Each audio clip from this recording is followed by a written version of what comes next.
نحمده ونستعينه ونستغفره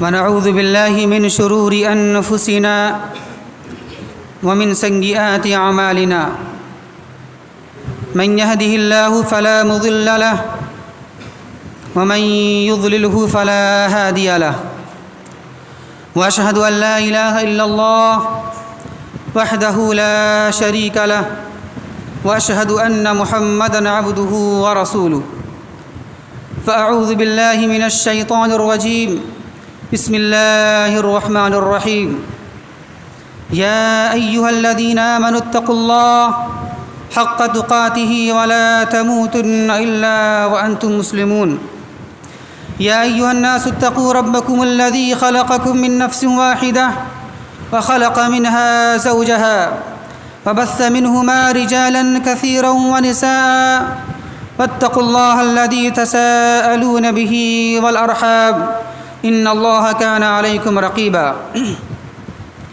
يا أيها الذين آمنوا اتقوا الله وقولوا قولا سديدا يصلح لكم أعمالكم ويغفر لكم ذنوبكم ومن يطع الله ورسوله فقد فاز فوزا عظيما أما بعد فإن أحسن الكلام كلام الله وخير الهدى هدي محمد صلى الله عليه وسلم وشر الأمور محدثاتها وكل محدثة بدعة وكل بدعة ضلالة وكل ضلالة في النار قال الله تبارك وتعالى في القرآن المجيد والفرقان الحميد فأعوذ بالله من الشيطان الرجيم بسم الله الرحمن الرحيم وَلِتُكَبِّرُوا اللَّهَ عَلَى مَا هَدَاكُمْ وَلَعَلَّكُمْ تَشْكُرُونَ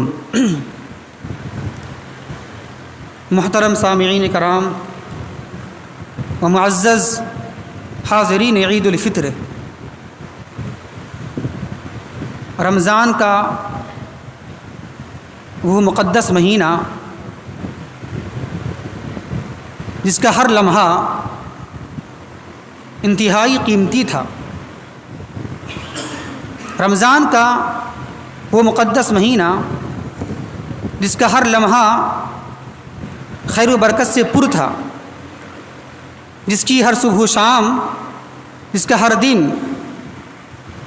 نیکی سے بھرپور تھا، اور جس مہینے میں ایک رات ایسی تھی کہ جس میں عبادت کر لینا ہزار مہینوں کی عبادت سے بہتر تھا۔ آج وہ ہم سے رخصت ہو چکا ہے، آج وہ ہم سے چلا گیا ہے، اور جس مہینے کی عظمت اور فضیلت کے تعلق سے جناب محمد الرسول اللہ صلی اللہ علیہ وسلم نے بیان فرمایا ہے کہ جب رمضان کا مہینہ آ جاتا ہے اور رمضان کی جب پہلی تاریخ شروع ہو جاتی ہے تو شیاطین قید کر دیے جاتے ہیں، سرکش شیاطین جکڑ دیے جاتے ہیں، لیکن اب ایسا نہیں ہے، اب وہ آزاد ہو چکے ہیں۔ اب شیاطین جو ہوتے ہیں شیاطین مردود قسم کے، وہ اب قید نہیں ہیں، اب وہ آزاد ہیں، کیونکہ یہ فضیلت صرف رمضان کے مہینے کی تھی، لیکن باقی 11 مہینہ وہ آزاد ہیں، لیکن مومن آزاد نہیں ہے۔ مومن ایک مسلمان، ایک متقی وہ آزاد نہیں ہے، اس کی پوری زندگی قید ہے، جیل خانے کی طرح ہے، قید خانے کی طرح ہے، شریعت کی پابند ہے۔ ایسا نہیں ہے کہ رمضان کا مہینہ آیا تو ہم قید ہو جائیں، شریعت کے دائرے میں بند جائیں، اس کے پابند ہو جائیں، اور جیسے ہی رمضان کا مہینہ گزر جائے ہم شیاطین کی طرح آزاد ہو جائیں، ایسا نہیں ہے، بلکہ ایک مومن کی پوری زندگی قید و بند کی طرح ہے، جیل خانے کی طرح ہے۔ ارے پوری زندگی موت تک شریعت کے دائرے میں رہ کر اسی زندگی گزارنی ہے۔ مسلم کی حدیث ہے، جناب محمد الرسول اللہ صلی اللہ علیہ وسلم نے ارشاد فرمایا ہے کہ الدنیا سجن المؤمن، الدنیا سجن المؤمن و جنت الکافر، کہ یہ دنیا مومن کے لیے قید خانے کی طرح ہے، جیل خانے کی طرح ہے، اور کافر کے لیے جنت ہے۔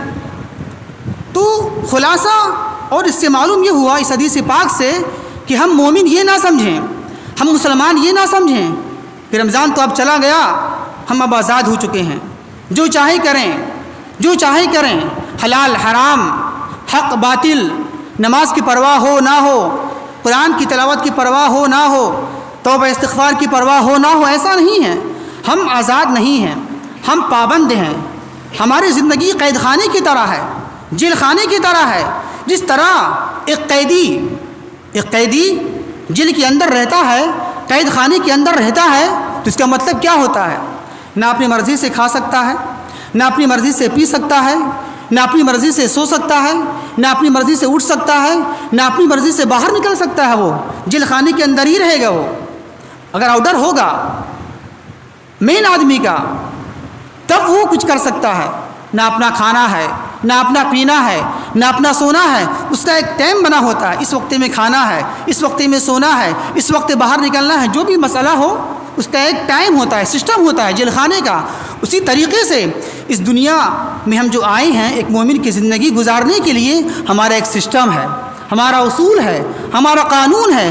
اسی قانون کا نام کیا ہے؟ اسلام، دین، شریعت۔ ہم قید ہیں، ہم پابند ہیں شریعت مطہرہ کی، دین حق کی، اسلام کی۔ ہم آزاد نہیں ہیں شیاطین کی طرح۔ جس طرح شیاطین آزاد ہو جاتے ہیں رمضان کے مہینے کے بعد، نہیں، ہم ایسا نہیں ہیں۔ بلکہ اللہ کا حکم ہے کہ موت تک اللہ کی عبادت کرتے رہو، موت تک، جب تک کہ آپ کے موت نہ ہی آ جائے اس وقت تک اللہ کی بات کو مان کے آپ کو چلنا ہے اور اللہ کی اطاعت فرما برداری کرتے رہنا ہے۔ اللہ بیان کرتا ہے قرآن مجید میں کیا کہ وَاعْبُدْ رَبَّكَ حَتَّىٰ يَأْتِيَكَ الْيَقِينُ، کہ سن لو اے میرے بندے، وَاعْبُدْ رَبَّكَ، اپنے رب کی عبادت کرو، اطاعت کرو، اس کی بات کو مانو۔ کب تک؟ حَتَّىٰ يَأْتِيَكَ الْيَقِينُ، جب تک کہ تمہیں موت نہ آ جائے۔ موت تک اللہ کی بات کو ماننا ہے، شریعت کو ماننا ہے، دین اسلام کو ماننا ہے۔ محترم سامعین کرام، بڑا ہی خوش نصیب ہیں وہ حضرات جنہوں نے اس ماہ مقدس کا احترام کیا، اس کی قدر کی، اس کی عزت کی، اس میں شب بیداری کی، رات میں جا کر عبادت کیا، شب قدر کے اندر قیام اللیل کیا، صوم کی پابندی کی، ذکر و اذکار کیا، توبہ استغفار کی۔ یقیناً ایسے لوگ بڑے خوش نصیب ہیں، بڑے اچھے ہیں۔ اور ہم ایسے حضرات کے لیے میں دعا کرتے ہیں کہ اللہ ان کی زندگی میں پھر دوبارہ رمضان کا مقدس مہینہ نصیب فرمائے۔ اور اس کے برخلاف، اس کے برعکس سے جن لوگوں نے اس ماہ مقدس کی قدر نہیں کی، اس کے احترام نہیں کیا، اس میں شب بیداری نہیں کی، توبہ استغفار نہیں کیا، یوں ہی گزار دیا، اے اللہ ہم اس کے حق میں یہ بھی دعا کرتے ہیں اللہ انہیں ہدایت نصیب فرما، انہیں توفیق دے، انہیں عبادت کی توفیق دے، اور ان کے اندر رمضان کی عظمت و فضیلت، اس کی بزرگی کو ڈال دے، کوٹ کوٹ کے ڈال دے، کہ جب اگلا مہینہ رمضان کا آئے کہ وہ عبادات کریں، اچھے انداز سے اللہ کو منائیں، توبہ استغفار کریں۔ ہم اس کے حق میں دعا کرتے ہیں۔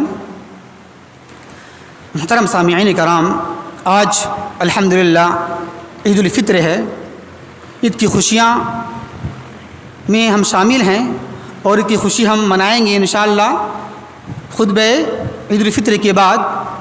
لیکن سوال یہاں پر ایک یہ ہے کہ آج کی خوشیاں یہ کس کے لیے ہے؟ عید الفطر کا معنی کیا ہوتا ہے؟ عید معنی خوشی، اور فطر معنی روزہ توڑ دینے کی خوشی۔ فطر معنی کیا ہوتا ہے؟ روزہ نہ رکھنا، روزہ بند کر دینے کی خوشی ہے۔ اور اس کے آگے کیا آئے گا؟ عید الاضحیٰ، کیا معنی ہوا؟ اضحیٰ معنی قربانی کرنے کی خوشی۔ تو یہ ہے عید الفطر، یعنی روزہ ختم کرنے کی خوشی میں ہم خوشی منا رہے ہیں یہ۔ تو ایک سوال یہاں پر یہ ہے، یہ خوشی کس کے لیے ہے آخر؟ اس کے مستحق کون لوگ ہیں؟ اس کے حقدار کون لوگ ہیں؟ سب لوگ ہیں؟ نہیں، سب لوگ نہیں ہیں۔ آئیے ذرا دیکھتے ہیں یہ خوشی کے مستحق کون ہیں، اس کے حقدار اصل کون ہیں، اس کو ذرا دیکھتے ہیں۔ ایک مرتبہ ایک شخص آیا حضرت علی رضی اللہ تعالیٰ عنہ کے پاس، تو دیکھا کہ حضرت علی رضی اللہ تعالیٰ عنہ عید کے دن خشک روٹی، سوکھی روٹی اور زیتون کھا رہے ہیں۔ کیا دیکھا؟ ایک شخص آیا حضرت علی رضی اللہ تعالیٰ عنہ کے پاس، تو کیا دیکھتا ہے کہ عید کے دن وہ خشک روٹی، سوکھی روٹی اور زیتون کھا رہے ہیں۔ تو اس نے پوچھا، اے علی رضی اللہ تعالیٰ عنہ امیر المؤمنین، آپ امیر المؤمنین ہیں اور آج کے دن خوشی کا دن ہے، رمضان گزر گیا، آج عید الفطر ہے، خوشیاں منانے کا دن ہے، آپ آج سوکھی روٹی کھا رہے ہیں، زیتون کھا رہے ہیں، کیا بات ہے؟ تو اب ذرا جواب سنیے انہوں نے کیا جواب دیا علی رضی اللہ تعالیٰ عنہ نے، کیا کہا سن لو، یا حاذا لیس العید لمن لبس الجدید واکل السرید ولکن العید لمن قبل منہ صیام وقبل منہ قیام وغفر له ذنب وشکر له سعی فهذا هو العید واليوم لنا عید وغدا لنا عید وكل يوم لا نعصي الله عز وجل فيه فهو عید۔ یہ انہوں نے بیان کیا، کیا یہ کہا اس شخص سے کہ یا ھذا لیس العید لمن لبس الجدید، اے شخص سن لو، عید اس کی نہیں ہے، عید کی خوشیاں اس کے لیے نہیں ہیں جو لمن لبس الجدید، جو اچھے اچھے کپڑا پہن لے، اچھے اچھے کپڑے زی بدن کر لے، سنوار لے اپنی بدن کو، سجا لے، اور واکل السرید، اور اچھے اچھے کھانے کھا لے، اچھے اچھے کھانے کھا لے۔ عید کی خوشیاں اس کے لیے نہیں ہیں، عید کی خوشیاں تو اس کے لیے، کس کے لیے ہے؟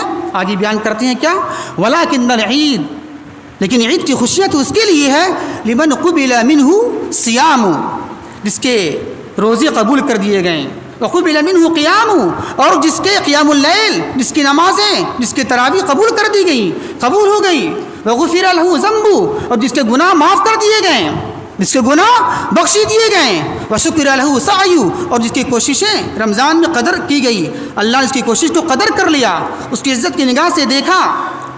اور آگے کیا بیان کرتے ہیں،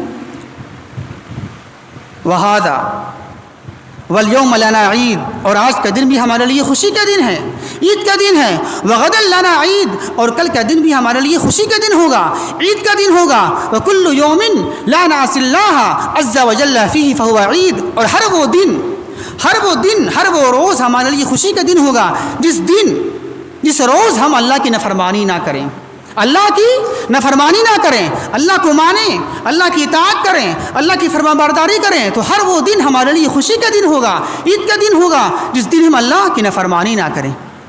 تو ذرا غور کیجئے، خوشی کس کے لیے ہے؟ عید کس کے لیے ہے؟ اس کے لیے ہے جو نمازیں پڑھ لیں، جو تلاوت قرآن کیا، جو روزہ رکھا، جو قیام اللیل کیا، جو شب بیداری کیا، اور جس کے گناہ معاف کر دیے گئے، جس کی کوشش قبول کر لی گئی، اور جو رویا، گڑ گڑایا، اللہ سے مانگا، استغفار کیا، اس کے لیے خوشی۔ ایسا نہیں ہے، خوشی اس کے لیے نہیں ہے جو کچھ نہ کیا ہو، روزہ نہ رکھا ہو، تو خوشی کس کے لیے ہے؟ عید الفطر کا معنی ہی ہوتا ہے روزہ نہ رکھنے کی خوشی، تو روزہ تو جو رکھا ہی نہیں، اس کی خوشی کہاں سے ہوگی؟ جس نے نمازیں نہیں پڑھی، قیام اللیل نہیں کیا، تراویح نہیں پڑھی، روزہ نہیں رکھا، اللہ کو نہیں منایا، دعائیں نہیں کی، یقین اس کے لیے خوشی کا دن نہیں ہے، اس کے لیے افسوس کا دن ہے کہ روئے، گڑ گڑائے، اے اللہ رمضان کا مہینہ چلا گیا، ہم کچھ بھی نہیں کر پائے، اسے آج رونے کا دن ہے، آج افسوس کرنے کا دن ہے۔ اور خوشی اس کے لیے ہے جو حضرات اس میں الحمدللہ اللہ کو منائے ہیں، سب چیز کیا ہے۔ تو یہ ہے اصل خوشی کے حقدار، یہ لوگ۔ ہم اللہ سے آخر میں دعا کرتے ہیں کہ اللہ تبارک و تعالی ہمیں پوری زندگی جس طرح ہم رمضان کے مہینے میں اللہ کو منایا ہے، اللہ کو راضی کیا ہے، توبہ استغفار کیا ہے، تلاوت قرآن کیا ہے، اسی انداز سے، اسی طریقے سے پورا 11 مہینہ ہمیں توفیق دے کہ ہم اللہ کو راضی کریں، اللہ کو خوش رکھیں، ہم نافرمانی اللہ تبارک و تعالیٰ کی نہ کریں۔ اللہ سے دعا ہے کہ اللہ تبارک و تعالیٰ ہمیں صحیح سمجھ کی توفیق عطا فرمائے۔ وما توفیق الا باللہ۔ ہماری طرف سے سب کو عید مبارک ہو، تقبل اللہ منا و منکم، والسلام علیکم ورحمۃ اللہ وبرکاتہ۔